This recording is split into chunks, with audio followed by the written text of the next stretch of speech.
Good evening, everyone. This is Deborah Dudak at the Fountaindale Public Library in beautiful Bolingbrook, Illinois.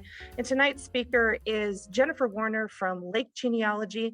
She'll be presenting her program on researching Pennsylvania ancestors. Jennifer, please take it away. Okay, we will be discussing tonight the history of the state of Pennsylvania. We will be discussing the formations of the counties. We will be discussing the types of records. We will learn where to search for records or materials in print. We will discuss online sources. If I need help, and then the websites themselves, and then a summary of what we've discussed tonight.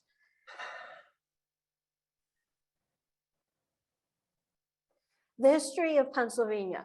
The only way you can do decent research, especially in the state of Pennsylvania, is you need to understand the history of the state first.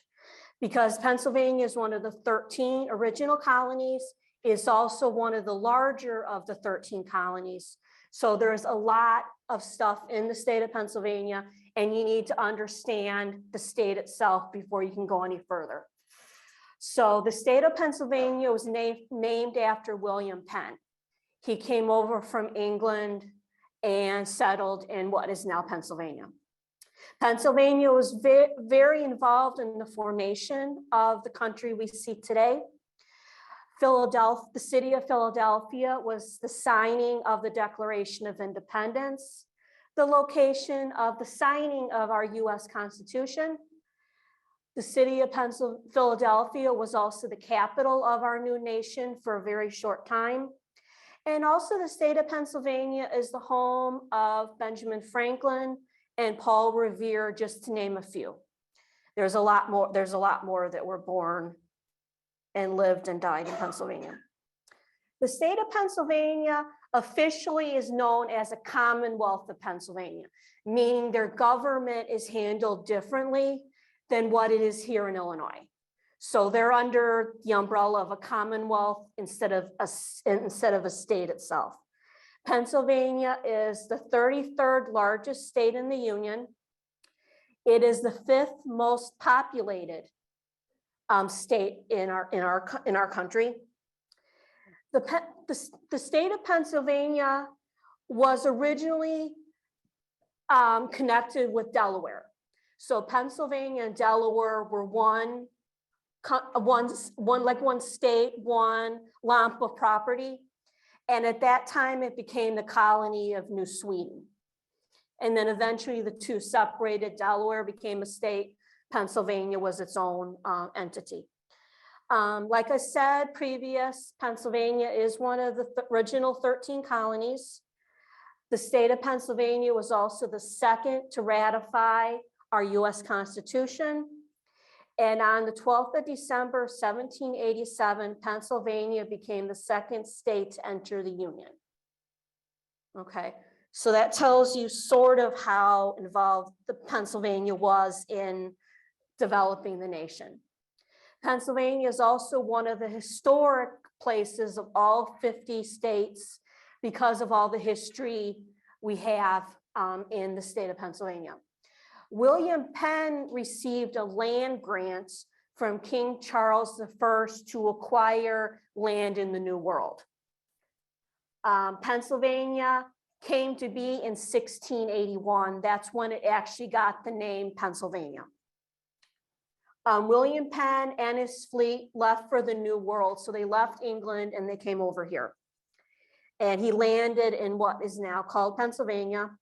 And on the 10th of March, 1682, Philadelphia, Chester, and Bucks counties were formed.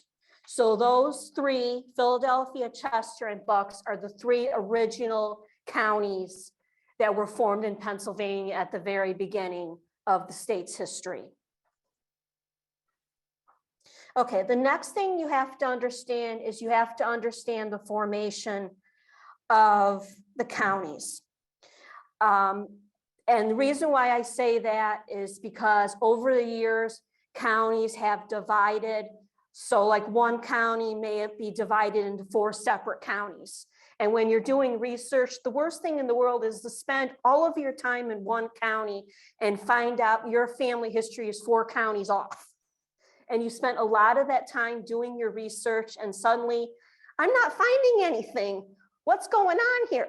I know my family lived here. So people don't understand that the county is divided. So you may not be looking in the exact county that you should be. So as of today, Pennsylvania has 67 counties, but in its very beginning, it started out with 3. In 1729, Chester County was divided into land, and the county of Lancaster was formed. In 1752, the county of Philadelphia was divided and Berks County was formed. In 1752, Bucks County was divided and Northampton County was formed. In 1784, Philadelphia was divided once again and Montgomery County was formed. In 1789, Chester County was divided again and Delaware County was formed. So by 1780, the state of Pennsylvania had 21 counties. And then over the years, more and more counties were formed and it kept going west and west and west until you hit the west side of the state of Pennsylvania. So as of 2010, like I said before, Pennsylvania has 67 counties. Okay, this is a map of Pennsylvania in 1730. So you see on the very right-hand side where you see New Jersey, you see Bucks County, you see Philadelphia, and you see Chester. Okay, so these are the 3 main counties originally. Then Lancaster is to the west of Chester. And then you have all of this other land that has not been developed yet. Then when we get to 1770, you still have the 3 main original counties. Then you have York County that formed. You have Berks County. You have the big one with Northampton. And then you have Cumberland County right here. Now, Northampton and Cumberland counties will be divided several times over the years. And this is what the map looked like in 1840 with 55 counties. So you can see over here are the original 3 counties, and you can see all the counties that have formed. But remember, there's 67 today. So there were quite a few more that had formed over the years. So some of the bigger counties were cut down to size to make room for some of the other counties that came in. Okay, the types of records. Now, Pennsylvania isn't any different than any other state you will find. These records can be found in most states around the country. What you will find with Pennsylvania is some of these records will exist earlier in Pennsylvania than they would in any other state, because Pennsylvania started requiring these a lot earlier than a lot of the other states. A lot of the other states didn't start collecting them until 1900. Some came before 1900, but a lot of them waited until 1900 to start requiring. Pennsylvania, being one of the original 13, being one of the bigger ones, they started asking for records earlier. Now, whether people, complied with their requests or not, who knows? But they were asking for records earlier. And of course, church records have been around for who knows how long. So when you're looking for birth, marriage, and death records, and you can't find anything on the vital record level, you always want to check the churches. You always want to check the newspapers, because those are the places you're going to find that information if you can't find vital records at that particular time period. There's also, people forget about criminal records, because when you've been convicted of a crime, there is paperwork. There's paperwork for anything nowadays. Traffic, if you got a traffic ticket There's paperwork for the traffic ticket as well. So so there's many different types of records you can look for. There's a lot on the military level because Pennsylvania was involved in the American Revolution. So there are a lot of military records in the state of Pennsylvania. The Spanish-American War, the War of 1812.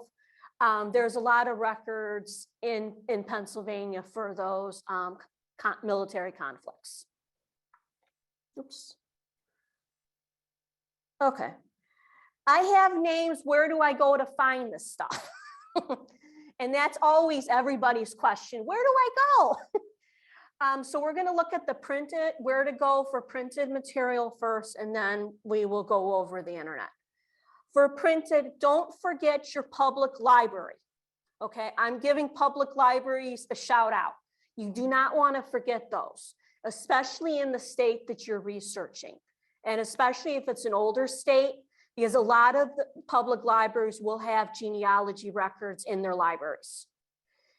In this state, it's a little different, but in Pennsylvania, a lot of the libraries do have genealogy information within their libraries. Public libraries will have county histories. They will have family genealogies. They will have census records.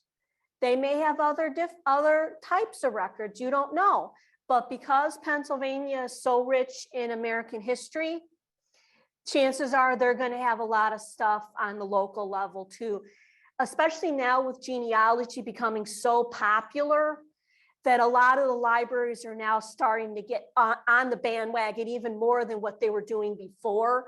And a lot of libraries are now absorbing historical societies in a sense and keeping records in their location, because libraries are not going anywhere.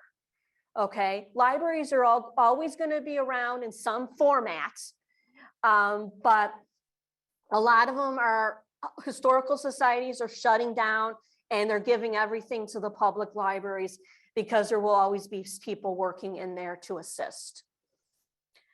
And then, of course, I mentioned historical. I mentioned historical societies. Historical societies, when you can find them, are a very good source because they will have family diaries. They will have family histories. They will have county histories. Census records, it depends on the county that you're in. Most of that would fall on the public library to do that.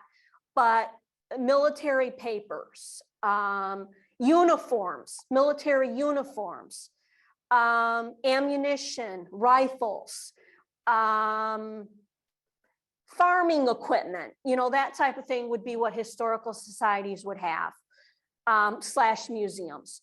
So those are good places to go for information. I do know Pennsylvania does have a lot of historical societies throughout the state that you can go to and ask for research help from them as well. Then there's the county clerk's offices. And that's where you will go for vital records. So if you're looking for birth, marriage, and death, that is the first place you will want to go, okay, and ask for records from them. Because going back decades, okay, the county clerk's office would have collected all those records, okay? At a certain point, then the Department of Health for that state will start collecting them after that, like they do here in Illinois. Pennsylvania is no different, but like I said, vital records were being collected earlier than a lot of the other states, so the counties would have a lot more information.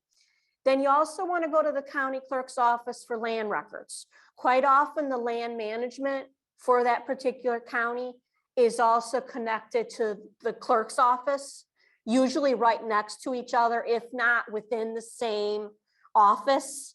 And that's where you would go to find records of your family members that own land. So for me, I would have to go to probably 3 different clerk's offices to try to find the land, even though the property is still in Chester County, but I have to look on a map because somebody's telling me that it borders 2 different counties. So I'd have to check both counties to find out which one has the land record for that particular county, that property. Then the next thing is the county courthouses.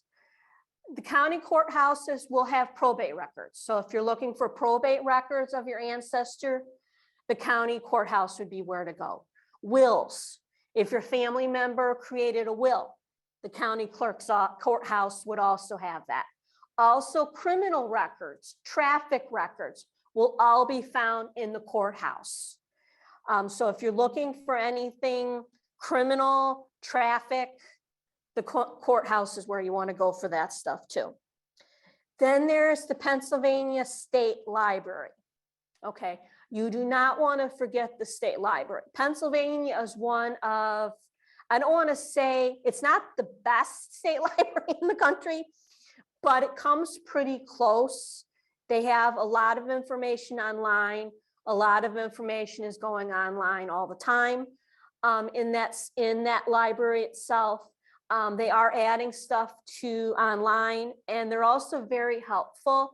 If you happen to go there and ask for help, they will assist you. Right now with COVID wrapping up, and there are still some perks here and there, they are asking that you call ahead to make sure they are in fact open when you want to come, and to find out what their hours are. Okay, that's the same thing if you're doing something mailing too. You can mail them. They like receiving genealogy requests. They love it.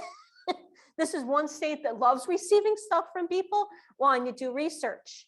You know, and I do ask that if you do contact the state library or even the state archives and ask for stuff, be very kind to them and give them a monetary donation, especially if they print anything off for you. Quite often, I've known a couple people that have gone there and they've printed like 60 sheets and they didn't ask for a penny. And that person felt really bad and gave them a $30 check. Because she felt so bad that they didn't charge her anything.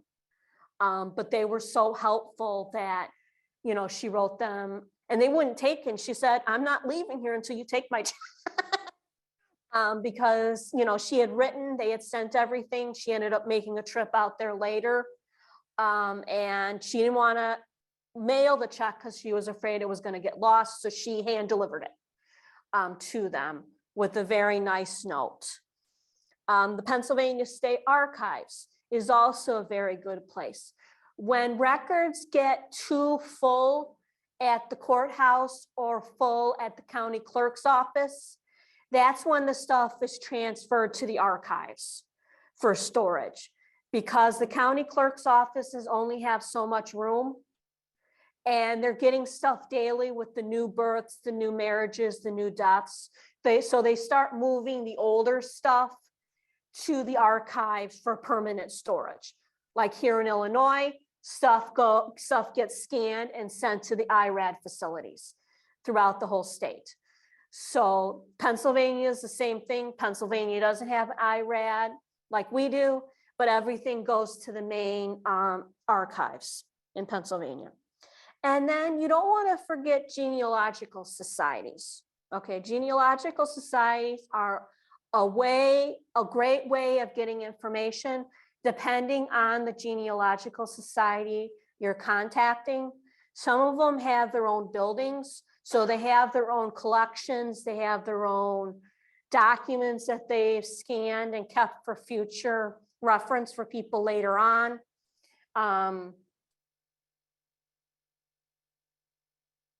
They're also a good place for other documents, books and things. I know a couple of them, somebody dropped a uniform off to one of them going, what are we supposed to do with the uniform? But they got a dummy and they put the dummy in the uniform and it's out on display. But they don't usually take clothing and stuff like that. They will take documents, they will take newspapers, they will take vital records, they will take a lot of that stuff. But very rarely they will take clothing. And then there's the internet sources. Now, I don't have to explain the top two. All of you are aware of the top two, even though I'm going to show you when you go into those where to go find the information. But there's also Geneaogy Bank.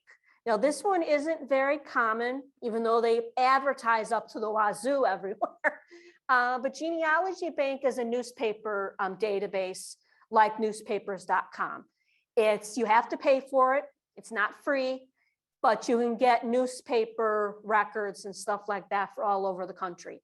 And they do have quite a few of the Pennsylvania newspapers in their collection. Then there's the American Ancestors, which is the database for the New England Genealogical and Historical Society in Boston. And then there's the Genealogical Society of Pennsylvania. And this is the big one. Okay, I will explain what I mean by the big one in a few minutes.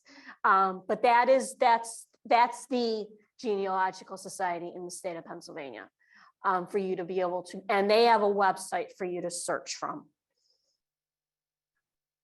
Okay, the websites.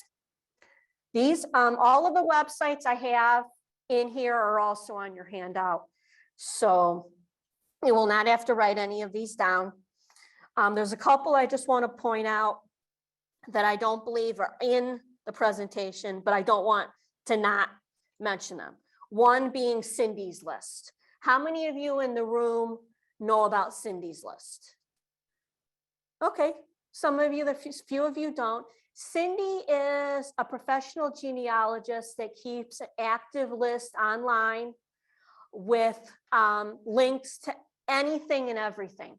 So if you're looking for records for the state of Pennsylvania, you look for Pennsylvania. Here are all the places for you to go in Pennsylvania to look for research. She's got something for military records. She has something for church records. She has information on archives. She has information on scanning photographs. She has, you name it in genealogy, she's got a feel for it. So you want to check out Cindy's List.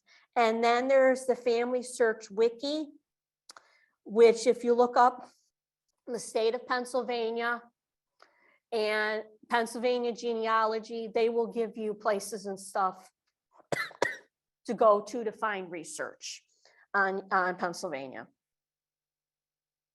Okay, and then don't forget the Newberry Library here in Chicago. They have a very large collection on Pennsylvania for you to research. Then there's Arlington Heights Memorial Library in Arlington Heights. They have a very large Pennsylvania collection for research. So you may want to look there. And then don't forget, Roots Web is still out there. They're just not updating, but it's a good source of getting some additional information on genealogy research, especially in Pennsylvania. So you want to check that out. And that way you'll get some information that way. So you don't want to forget Roots Web. And being a former librarian and almost school teacher at one point, I never liked Wikipedia. I always told people stay away from Wikipedia. In the genealogy world, Wikipedia is okay. Because you're just going in there for some information. You're not going, okay, this is the word and there's nothing else more than that. You're not looking at it from that standpoint. You're just going in there to get information. So you don't care whether it's correct or not. This is just leading you to go someplace else. So you don't want to forget to look at Wikipedia too, because it might help you. And then I had mentioned the state library before. Okay, Ancestry. Now, Ancestry and Family Search, I'm not going to spend a lot of time on, but I do want to show you what's out there. So what I did is I looked up James Sharpless, who happens to be one of my ancestors. He's my 8th or 9th great-grandfather on my grandmother's side. Okay, so I looked James Sharpless up just to see what was out there. Well, I found his estate papers, okay, and his will. So you've got will information here. I clicked on view. I got his inventory list and the rest of his inventory list on the 3rd slide. So you can see what type of things are available when you're looking up Pennsylvania. because the estate papers, the wills, you can find every which way for Pennsylvania. And then I just blew this one up a little bit more because on the previous slide, that kind of was squished at the end. Okay, and then this is the meeting, US Quaker meeting records. In here, it talks about my 8th great-grandfather, James Sharpless, marrying his wife, Elizabeth Taylor. It's not the same Elizabeth Taylor. This is a different Elizabeth Taylor, but it talks about the marriage in that writing. And when the marriage actually took place. Okay. Now, what I also did is I went in to their card catalog, which really isn't a card catalog in the way I think of card catalogs. But anyway, I went in the catalog and typed in Pennsylvania just to see what I could come up with. And I came up with Civil War muster rolls. I came up with birth certificates from 1906 to 1911. Pennsylvania has, in the county of Philadelphia, they have a very large wealth society. So there's information there. There's the Grand Army of the Republic, which is Civil War time. And this membership records go from 1865 to 1936. Then there's tax records for Beaver County. There's obituaries for Beaver County. There's the death index for Chester County from 1841 to 1957. There's the poorhouse admission records from index from 1800 to 1910. And then the birth index for Chester County, which is kind of broken up a little bit. They have some for 1852 to 1855, and then they have stuff from 1893 to 1907. So these are just samples of some of the databases that are available to you. This is a small sample of what they've got. They have a lot of databases for you to do research. Now, family search. With family search, I would either go into the catalog or I go into the books. So I went into the books first and I just typed in Pennsylvania just to see what comes up. Well, I got a lot. If you look, these are the number of results I got for just the state of Pennsylvania alone. So I just scrolled down and to see if I found anything. It would take me 3 or 4 slides to even get close to what I wanted. So what I decided to do then is I then went into the catalog itself and I typed in the United States and I typed in Pennsylvania. And then what happens is when you type in Pennsylvania, it will recognize and put in the United States for you. And then it will list all the different categories and subcategories and subcategories of what they've got. So as you can see, they do have a lot here. Under United States Philadelphia Almanacs, there's 6 records.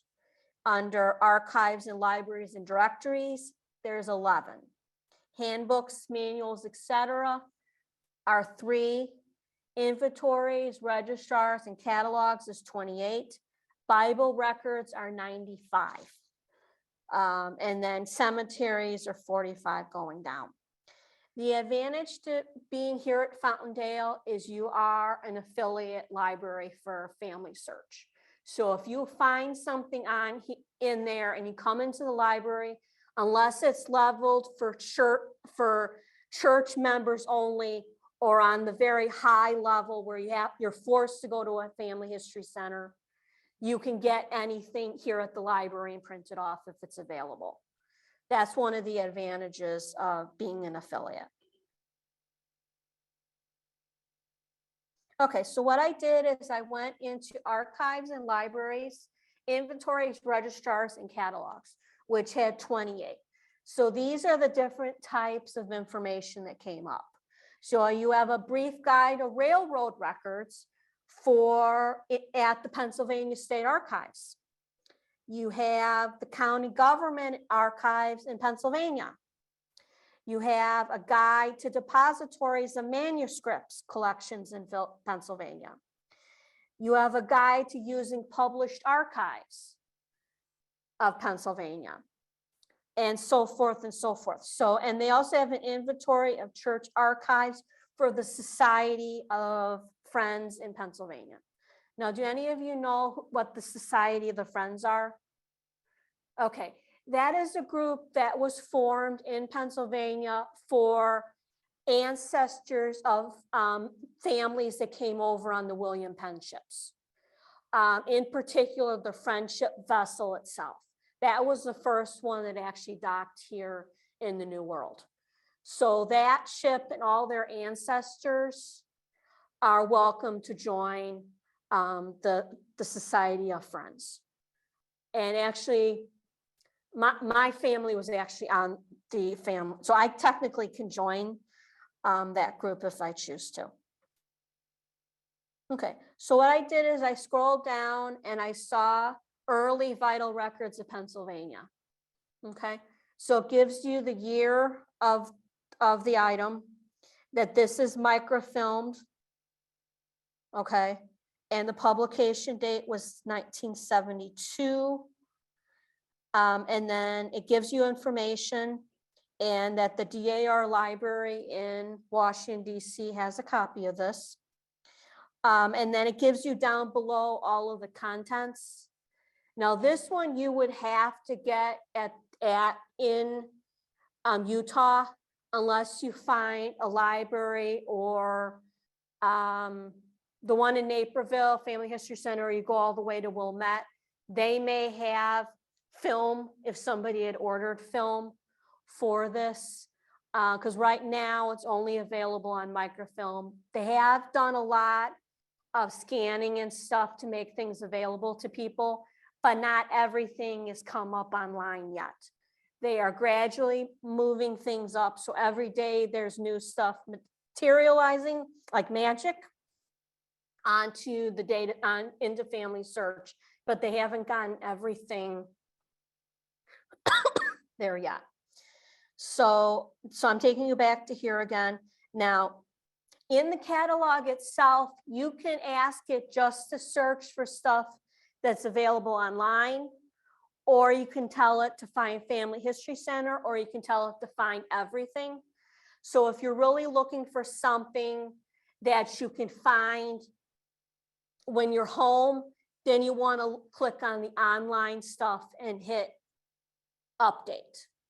If you decide that you're willing to go to a Family History Center, then click on Family History Center and see what you get.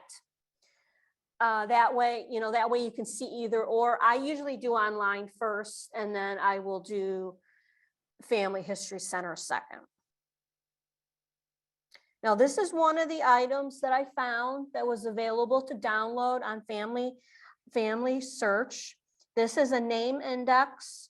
So the name index gives the surname of the family, and then each family member, and then the page number that they appear in the document that this came out of. So you've got some on page 2, you have some on 197. So you have an idea of how large this document actually is. Now, this is actually going into one of the documents itself, and this is Albeline is the last name. And in this book, it gives you the name of the ancestor, and his birth and death and marriage date, and his wife's name, all of the births of all the children, and then it breaks down each child and their family.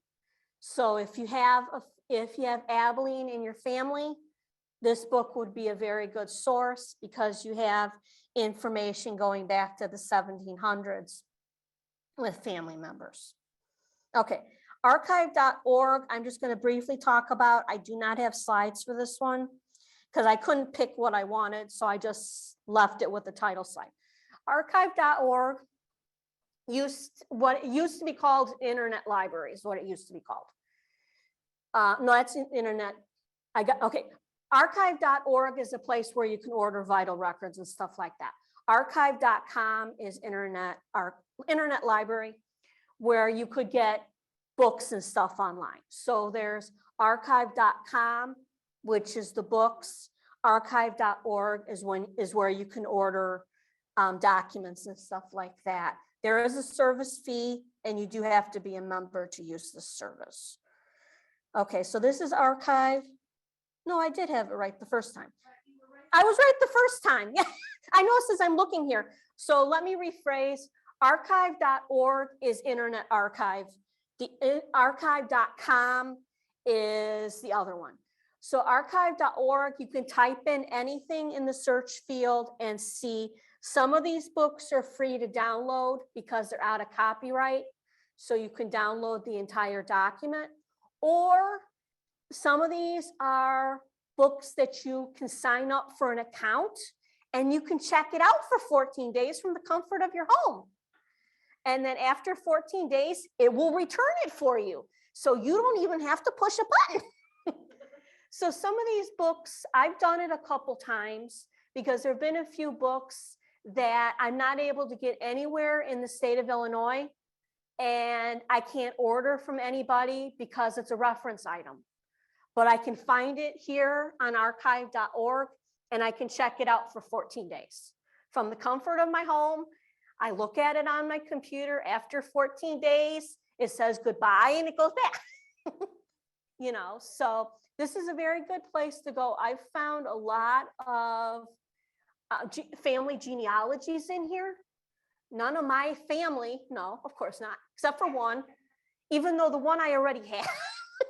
But I have found several other branches that I think are mine that now I can go through and see if this branch is actually mine.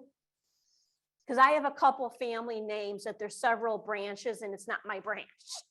Because it's a very common name. Like Woodward is a very common last name, okay? Smith is Jones, you know, very common last names.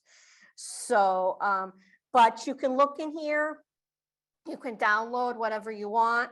You don't even have to download the whole item if you don't want to. You can find the particular pages and just download the pages. You don't have to download the entire item if you don't want to. I'm the purist. If I'm going to download something, I'm downloading the whole item. Because I'm going to want the front page and the copyright anyway. So I might as well just do it all and then I have all of it at one time. Okay, and then I just scroll down a little bit. So you see here's the Dutton family. And it will tell you where the item got scanned from. So this one came from the American libraries, meaning this one you'd have to check out. But this is on the Dutton family. You have Pennsylvania German here. You have the genealogy record of this family. So you have a lot of things to choose from. Now, accessible archives, have any of you heard of this website? Deb has. Good. Okay. This is a good place to go to do some research. They do have a lot on military, but you can look in here for other things. If you go and click on search databases, you can go in and search the different databases that they have. And these are some of them right on the right-hand side. So they have African American newspapers. They have American county histories. They have the Liberator. They have, and this is stuff on, some of the stuff is specifically Pennsylvania. And some of this is other areas as well. But these are some of their collections. So I went into the Pennsylvania newspaper record for Delaware County. So it gives you some history on Delaware County down below. And then they do have a collection. Now these are where I can check Chester County Republican newspaper, Delaware County American newspaper, and then these. And then they also offer free collections that you do not have to pay for. So you can click on there and it will give you a list of the different collections to look through. So this is where I would go. So I would type in the topic. So I typed in Miles Sharpless. I chose full text. And then I can choose the different publication, the different publication years. I just wanted to see what they had. So I just went in and I just hit search. And then I scroll down and this is what I got. So there's 318 records from the American County Histories, which is over on the left-hand side here. There's the women's suffrage, there's 80. Pennsylvania newspaper record, 42. And then they give you a breakdown on the publication dates. So they only have one for 1760. But if you look for the 1910s, there's 143. Okay. Now you can click on any of these, click on where it says real estate, and you click on that and we'll take you to the record. These just mean these are real estate records for this particular newspaper for that particular date. The ones that have a camera, meaning that there's an image to it. So I clicked on the first one, Delaware County Republican, December 16th, 1853. I clicked on it. And then it gives me a synopsis of what the newspaper article says. Now I can email it, or I could get a print version and print it. Okay. Now, unfortunately, this is an ancestor, but this isn't the one I'm looking for. But that is a distant relative of mine. And what's funny is 1853. I think that's the time when the name changed. Because Sharpless name has changed over years. When they came over from England, it was Sharples with one S. Somehow in the 1800s, they added another S and made it Sharpless. And I still haven't figured out why they did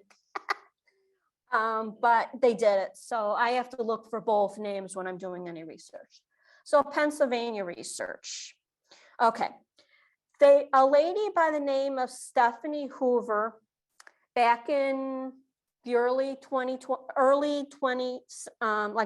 2000, she started putting together a list of Pennsylvania genealogical and historical societies throughout the whole state of Pennsylvania. So she put together a list. This list was last updated in July of 2020. This will give you a list of everybody, every historical society, every genealogical society that exists in Pennsylvania. So you can get the website, you can get contact information, whatever. She does ask that you do not download it. Now, it is downloadable, but they don't want you to download it because this took a lot of time for her to put this thing together, and it's her property. It's not PennsylvaniaResearch.com's property. So you can go in and look at it, but they do ask you not to download the information. So I'm going to go over some historical and genealogical societies with you. The first one is the Pennsylvania, one of the Pennsylvania government websites. So if you're looking at doing research for Pennsylvania, don't forget to check the government site, especially Pennsylvania, because their vital records division, their health department does have information for you to go to. So, and it's connected with the history part as well. So if I've got Pennsylvania Trails of History, if you hit explore, it will take you in and you can do some searching. Now, what I did to speed up time is I went into the archives section on the right. So when you go onto the website, they have these listings here. I chose archives, and then I chose one of the years. And this is the one index I got for this. So this is an index that they have with information. So this is Anna Smith, several Anna Smiths. They have death dates. They have numbers for getting additional. Okay, this is 1906. And they give you the name, the age at the time of the death, the town or county in which the death happened, the year of death, the date, and all of that. And then they give you a state file number. So when you go in to get the document, you will need the file number to be able to locate a record. I mean, it makes it easier to find it. If you just have the date and the person's name, they will look it up for you too. But if you have a file name, it makes it file number, it makes it a lot easier for them to find. Okay, and then you can see there's several different numbers and things like that. So that's one of their indexes. Okay, now this is the same site, same archives. This is where you can actually go in and search, okay? They do have ancestry.com, but you can only access this on site. But they do have Heritage Online that you can look at. You can look at their museum collection and see what you can find in the museum collection of material. If you know somebody's got a marker, you can also search for a marker through this website itself. Then this gives you some research online hints. There's online finding aids. This one will help you look for government records. This one will help you with non-government records. And then these are online records. So one of them I mentioned in the handout is aerial photographs. You can go in and you can look at aerial pictures of Pennsylvania. Okay, not just recent pictures, but older pictures. I'm not talking about going back to like the 1600s or anything, because cameras weren't around at that time. But when the cameras were around and they were able to take pictures, there's audio recordings so you can hear people's voices. Then they have birth indices, death indices for you to look at and things like that. Because this one is also connected to the state archives as well. Okay, so what I wanted to do is I wanted to show you the aerial photos. So these pictures here are aerial photos of Pennsylvania. I'm not sure on the year exactly, because it didn't give me a date, but that shows you the type of pictures you can get for Pennsylvania. And this is courtesy of Pennsylvania State University Libraries. So they give you that access. Now I mentioned about the Genealogical Society of Pennsylvania. What a lot of people don't know is Pennsylvania doesn't have one genealogical society. They have 4, okay? The Genealogical Society of Pennsylvania is the big one. That's the main one. And then in each corner of the state, like there's a Northwest Genealogical Society. There's a Southwest Genealogical Society. There's a Northeast Genealogical Society. And then there's the original in Philadelphia. Now, the Philadelphia one has stuff for all over the state, but if you go to the particular ones I mentioned, they focus mainly on that particular area of the state. So if you have family in Pittsburgh, you want to check the Southwest Genealogical Society because that's where a lot of that will be, is because that's the genealogical society that covers.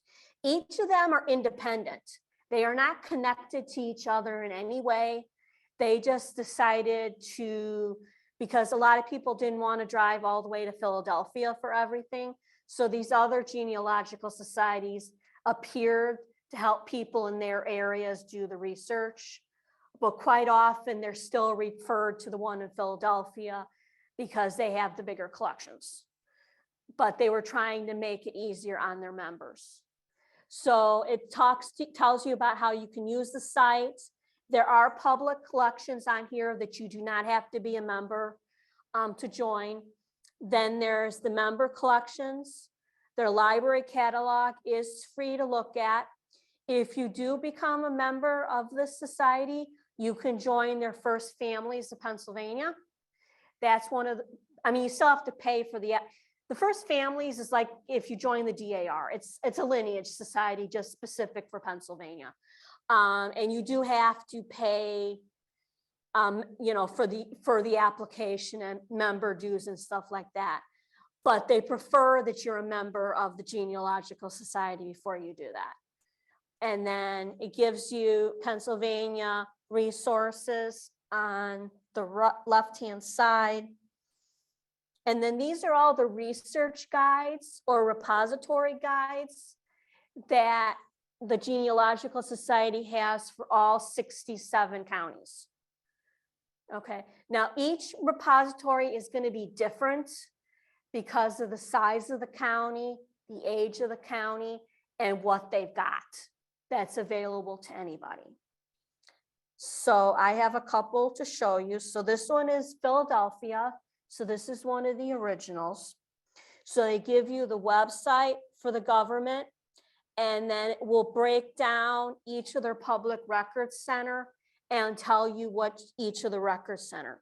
So if you're looking for wills, you would need to go to the Philadelphia City Hall and go to the Registrar of Wills office, room 185.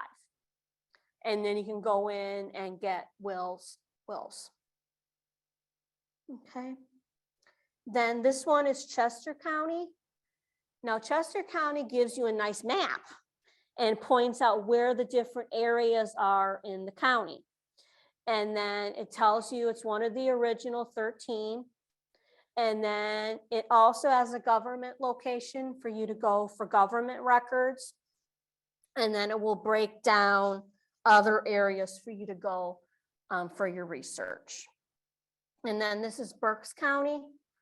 And then Berks County also gives you the list, the web address for the county. And then it breaks down each of the municipalities in Berks County. So then you can look and see, if one of the municipalities, there's information for you. Okay, then there's the Historical Society of Pennsylvania. Okay, they are a good source for genealogy research as well. They have many collections for you to research, and they give you additional resources to help you with your research. Okay, so when you scroll down from the genealogy page, you have 4 different areas. You can do family history and genealogy. Historical Society of Pennsylvania is one of the most complete and professional genealogy centers in the nation and is the largest in the Mid-Atlantic region. So if this is one of the places you want to go if you're doing Pennsylvania research, is hit the Historical Society. Then they also take you on how to get started doing your family history research if you haven't done it before. Then there are also workshops and courses that you can take. Now, obviously, the courses are going to be free to their members, but non-members can take the courses too for a fee. And then how to find material that you need, you click on that and it will take you to a catalog and you can do some research and find what you're looking for. So this is the catalog. Now they break up things between 3 sections, okay? They do it for scholars, they do it for genealogists and community historians, and historical and heritage organizations. Now, why they break it up is because each group has a particular purpose of the research. Scholars are writing books, so they need books to help do the research to write something. Genealogists and community historians are doing family research. They're looking for stuff to help find family members or help their clients find family members. And then historical and heritage organizations, they do a little bit of all 3 of them, but they have stuff specifically for the organizations versus somebody else that's around. So what I did is I typed in up here under search, I just typed in William Penn because I just wanted to see what came up, and I got one item here. It's an article about what ship carried William Penn and some of the ancestors to the New World. Most people believe it was the Friendship that came first, but there's some speculation that there was another ship that came first. So that's why this article was created, because people are trying to cause problems and saying it wasn't the French ship, but everything that's been documented to this date, it's the French ship that was the first one to dock here. They also have publications that you can look at, and there's also educational resources for you as well. And also any of these, like the Genealogical Society, the Historical Society, if you need help, just call them or email them. They're there to help you. They're there to assist you in your research. So if you need help, do contact them. They are very helpful. So then what I also did is over here under the collections, I went an overview of research tools. So how to find materials you need. It gives you information on how to do it. This is Discover is their online catalog for looking at books. Then this is their digital library that's open to anybody. And then there's exclusive databases that are only available to their members. But they're trying to open stuff up to more people so more people can use their resources. Then there's the Pennsylvania German Society. Now, Pennsylvania is one of a few states that have a very strong German population. So a German society was created, and this is a good place. Now, this one was formed in 1891. It's a non-for-profit, which most of them are. But if you have German ancestors that were in Pennsylvania, I would contact these people, ask them if they have anything that can assist you, or if they can suggest where to go to find some information. A lot of people forget to go with the smaller groups because they don't think the smaller groups are going to help anything. Sometimes, believe it or not, they're probably the most helpful of all of them, because a lot of them will go to the bigger ones because they don't think the smaller groups will assist. So they're thrilled when the smaller people come in and say, "Can you help me?" And some of them, and I've been to a couple. Okay, I've been to a couple where I went, it's here. Why am I going to drive half an hour when it's right here? So I went in there, and the one lady said, "Can I help you?" And I said, "Well, I'm doing some family research. Would you be able to help me?" "Oh, please take a seat. Can I get you a bottle of water?" And then she sat down with me and said, "What can I help you with?" And I said, "Well, I have a list of things. If you can even help me with one." I had 20 things on the list. She got me 15 of that 20 that I provided her with. And I was so great. I mean, she even went and got me lunch. Because I was there almost all day. I arrived at like 9 o'clock, and it was like 2 o'clock in the afternoon. And she said, "Aren't you hungry?" And I said, "Well, yeah, but I'm doing research." And she said, "Well, let me go get you a sandwich." So she went and got me a sandwich because she didn't want me passing out of exhaustion and hunger. So don't forget the smaller groups, because the smaller groups can do just as much, if not more, for you than some of the larger groups will. And they also have publications for sale and other places that you can go for assistance. Now, this is the Western Pennsylvania Genealogical Society. This is one of them I talked to you about. And this one, it was founded in 1974.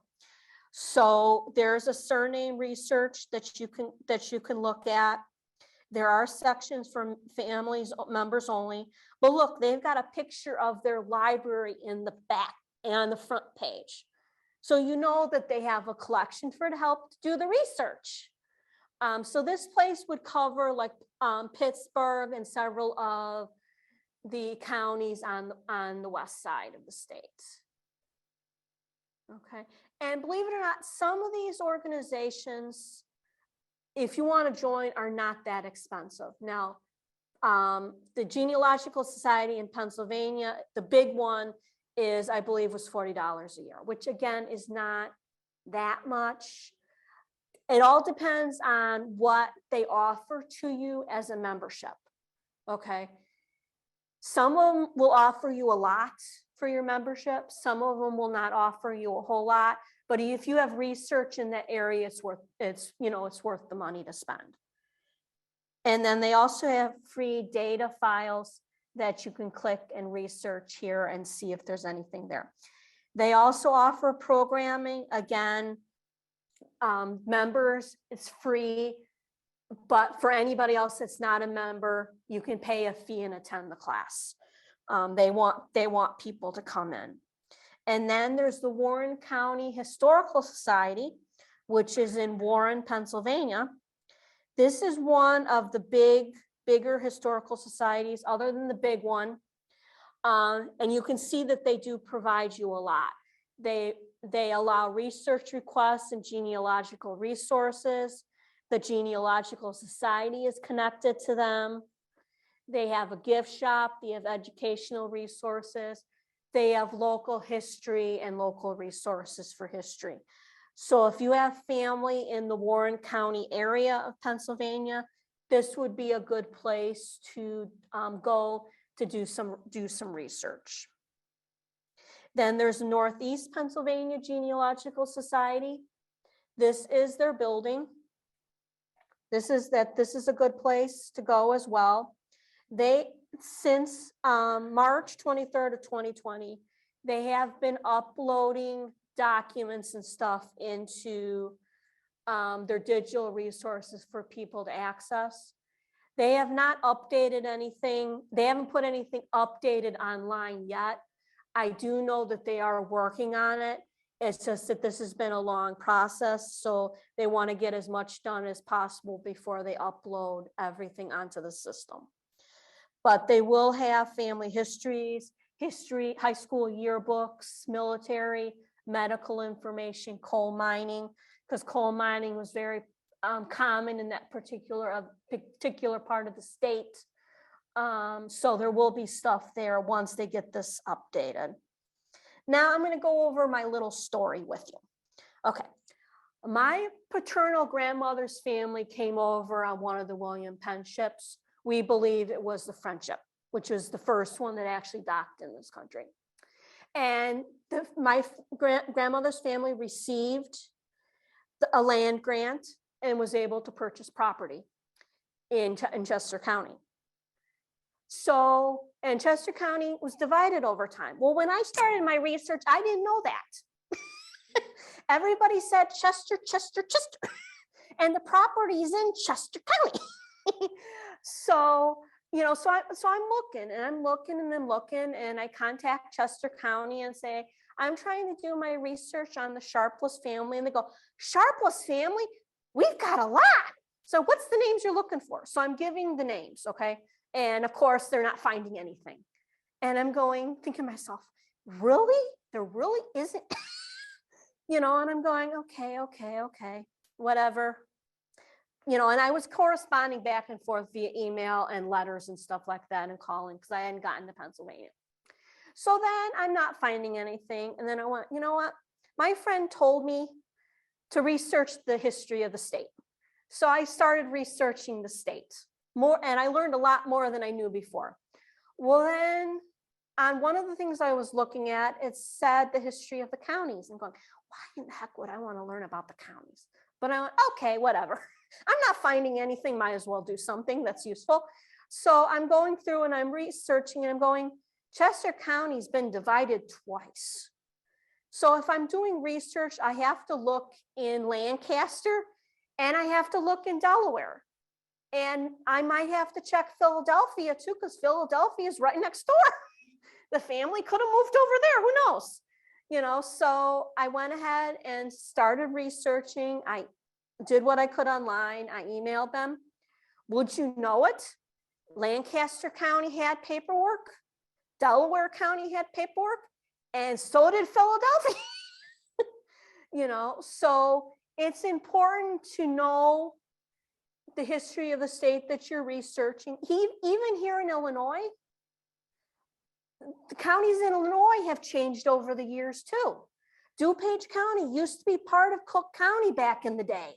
So if you have family that was here prior to the county forming, you may need to look in Cook County for records because DuPage County is not going to have anything. Or if you're looking at counties downstate, they've been divided, triple divided and so forth. So you may have to look at 5 or 6 counties, even here in Illinois, to be able to find your ancestors that you're looking for. So it helped me a lot to learn about the counties, because it's not just Chester now. I mean, I've got the Sharpless line, I've got the Lewis line, I have the Woodward line. So now I can't just look in Chester anymore. I have to look at all of the counties in the eastern side of the state to find these people, because they were not just in Chester County. And it wasn't that they moved, it was just the boundaries of the counties and the towns and stuff changed. So in doing that, their address changed, so the stuff was kept in a different location than what it originally was back when it was formed. So I just thought I'd share that with you and why I ended up doing this project. So basically, we went over the history of the counties. We went over the formation of the counties, what type of records were available, where to go for the information. And then I gave you a brief history of one of my lines that I was having trouble with, and how this program helped me do my research. So I want to thank everybody for taking the time to listen to me. And does anybody have any questions in the room or online? All right, Jen, thank you so much for that. I do have 2 questions from our friends online. Oh, great. So it looks like this is a question from Barbara. Okay. She says, do land records stay in the original county when the county is split?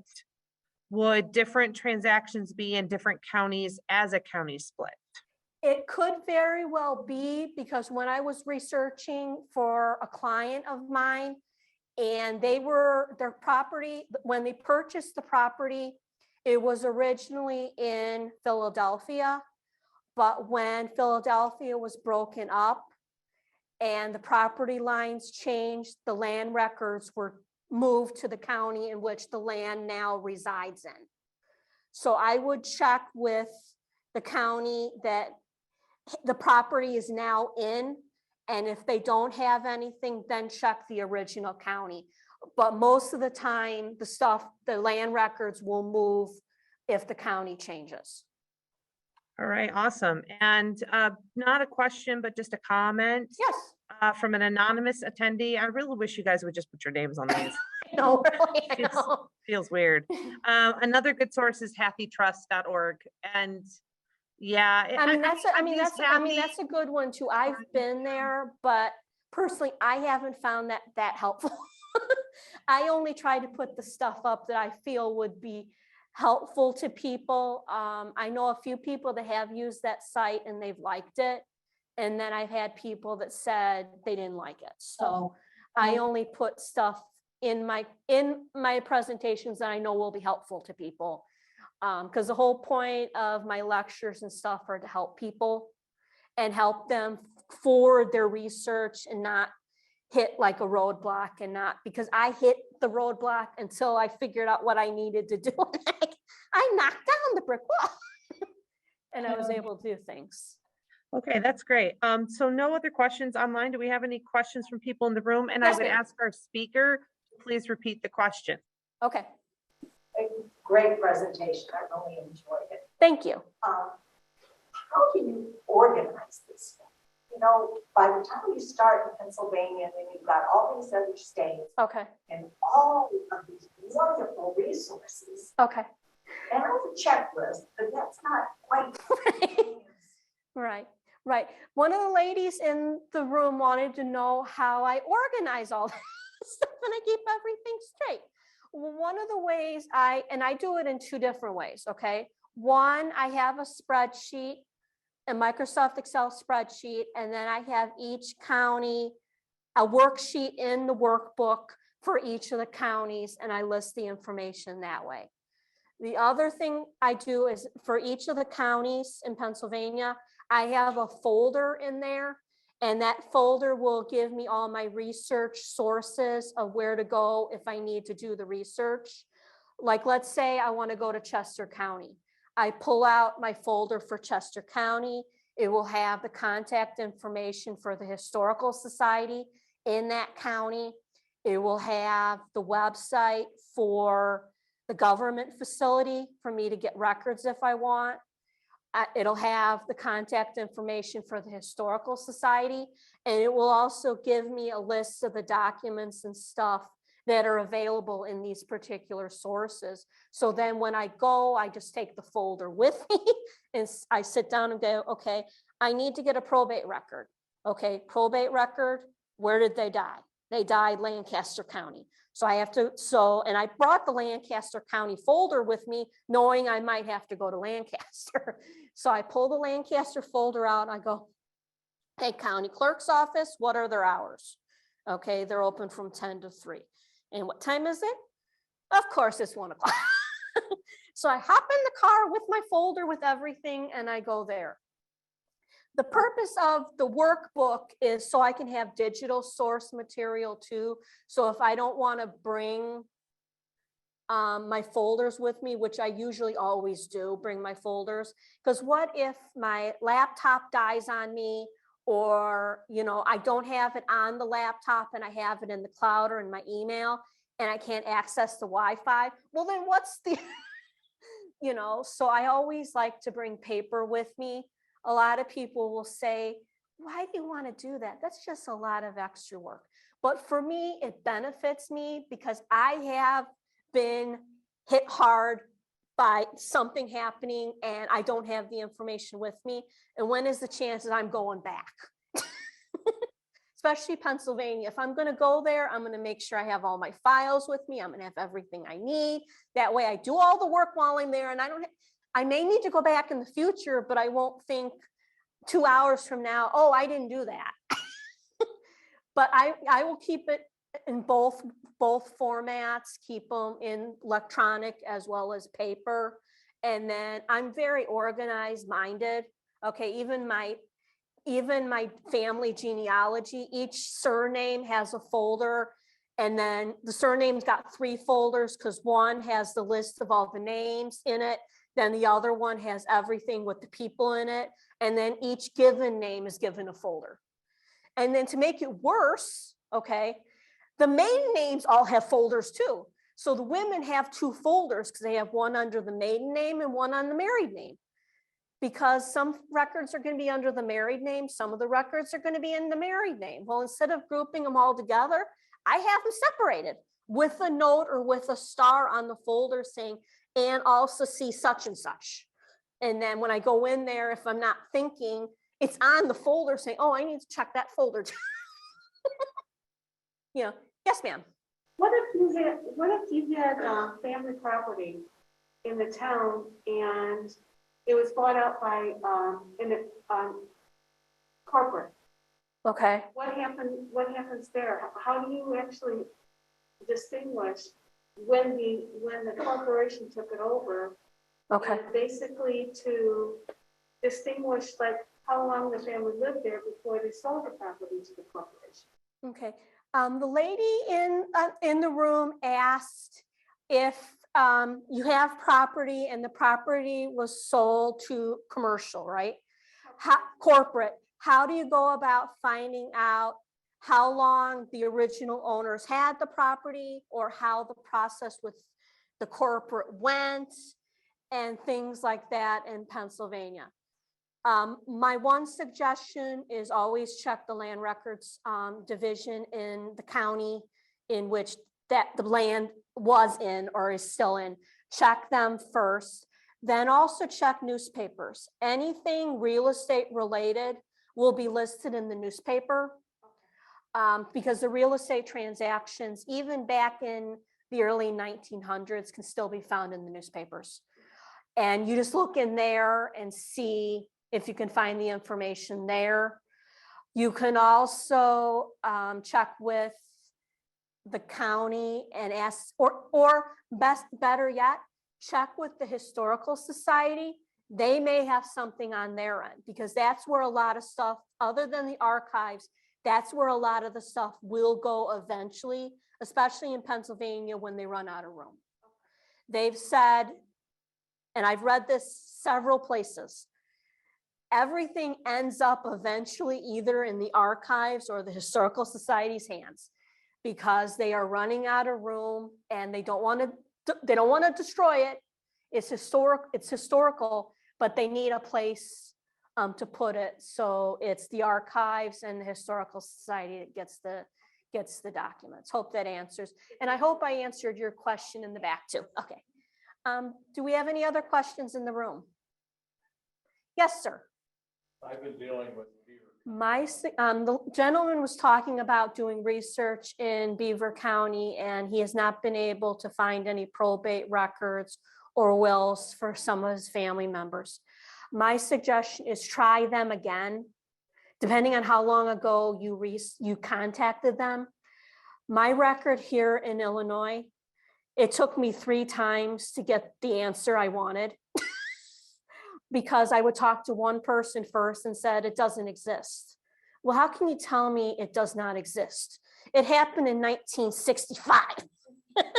How can you tell me it doesn't exist? It doesn't exist. So then I wait a couple months, and this time I call, I don't email, I call and tell them what I'm looking for, and says, we can't answer this question right now. Can I have your name and number and we'll call you back? Okay. I wait 2 months. I get a call back, oh, we can't find anything. Okay. I still have a tough time believing. So I went, okay, 3 times is the charm here. So I waited several months. I chose a different day of the week to contact them, a different time. I got this very nice lady. She gave me a stack of material this thick. The person on the other line, when I talked to the 2, didn't want to bother to do the work. And so they said that nothing existed. I have a tough time believing that could you give me approximately the year that the death would have happened? I would say the early 70s. Early 70s. There's Maybe late 60s, but early 70s. Okay, there should be something. The only time there wouldn't be, and if it's the case of a grandfather dying and grandmother inheriting, there may not have been, because it would have gone to her automatically. They were divorced. Oh, they were divorced at the time. Okay. Maybe 1920. Okay. Well, I mean, it could be that he never did one to begin with, but there would be a probate if there wasn't. So my suggestion is wait a little bit and try a different day or a different time and see if you get somebody else and they're able to assist you. I've experienced the same thing with IRAD. Yeah. Yeah. Or you can contact the Genealogical Society for the state of Pennsylvania, or contact I don't know who you contacted, but try the archives and see if maybe the archives would have something. Yes, Deborah. Yeah, sorry to cut this party short, but we have to be out of this meeting room at 8:30. Right. So I am ending the webinar now, and we're Okay. going to stop the recording. So thank you, everybody, for showing up Yes, tonight. thank you, everybody, Yes, for. and if you have any questions, Jennifer's contact information. Yeah, is in my the information handout. is in the handout. I tell people, give me 48 hours to respond. If I don't, email me again. Because usually I'm really good about responding right away. But if I'm getting a lot of email, it takes me a little time to get through it. But I will find it, especially after I've given a presentation. I definitely check more often for the first 2 weeks after the presentation if someone has a question after that. That way I can catch it right away when it's fresh. But Yeah. don't hesitate to contact me if you have any questions or anything. Yep. And the other bit too is that Jennifer will be back for part 2 of this program in September. So it will be another hybrid program. So our friends who are watching online, you're more than welcome to join us for the hybrid program. You do not have to register for our hybrid programs. You do follow the link on our Fountaindale Public Library events page. I also posted it on our Facebook group as well, the Fountaindale Public Library Geneaology Club. We put all of the links not only to our YouTube recordings, which thanks to Jennifer's wonderful generosity, we have this available for 30 days, but we also post all of the links for the upcoming program. So if we do have registration we can send out the handouts and information about the program ahead of time. So for right now, we're going to end the webinar. I wish everybody have a really, really lovely evening. And we will see you in a couple weeks with Chronicling America. That is our 11 o'clock a.m. webinar on Wednesday, May 24th. It's going to be a super, super great program. I won't be here for it. I will be in London doing research at the National Archives. So I promise I will tell all when I return. But until then, I'm handing this off to our friend Jay here at the library. So Jay's going to do a great job. So if you guys need anything, just give us a quick holler and we will see you back in a couple of weeks. Thanks and take care.